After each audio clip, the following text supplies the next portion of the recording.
Empuraan cinema വിവാദത്തിൽ censor board അംഗങ്ങൾക്കെതിരെ BJP. RSS നാമനിർദ്ദേശം ചെയ്ത രണ്ടുപേർക്കെതിരെയാണ് കോർ കമ്മിറ്റി യോഗത്തിൽ വിമർശനമുണ്ടായത്.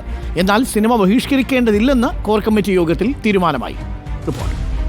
എമ്പുരാനിലെ BJP വിരുദ്ധ ഉള്ളടക്കത്തിൽ പ്രതിഷേധം പുകയുമ്പോൾ ഇന്ന് ചേർന്ന പാർട്ടി കോർ കമ്മിറ്റി യോഗത്തിലും വിഷയം ചർച്ചയായി. സംസ്ഥാനത്ത് സെൻസർ ബോർഡിൽ BJP പശ്ചാത്തലമുള്ളവരില്ലെന്ന് മുൻ അധ്യക്ഷൻ K. സുരേന്ദ്രൻ വിമർശിച്ചു.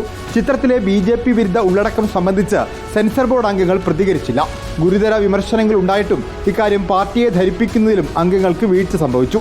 RSS നാമനിർദ്ദേശം ചെയ്ത 2 അംഗങ്ങളാണ് എമ്പുരാൻ സെൻസറിങ്ങിനുണ്ടായിരുന്നത്. ഒരാൾ സംഘപരിവാർ സംഘടനയായ തപസ്യ ഭാരവാഹിയും മറ്റൊരാൾ BJP മുൻ ഓഫീസ് സെക്രട്ടറിയുടെ ഭാര്യയുമാണ്.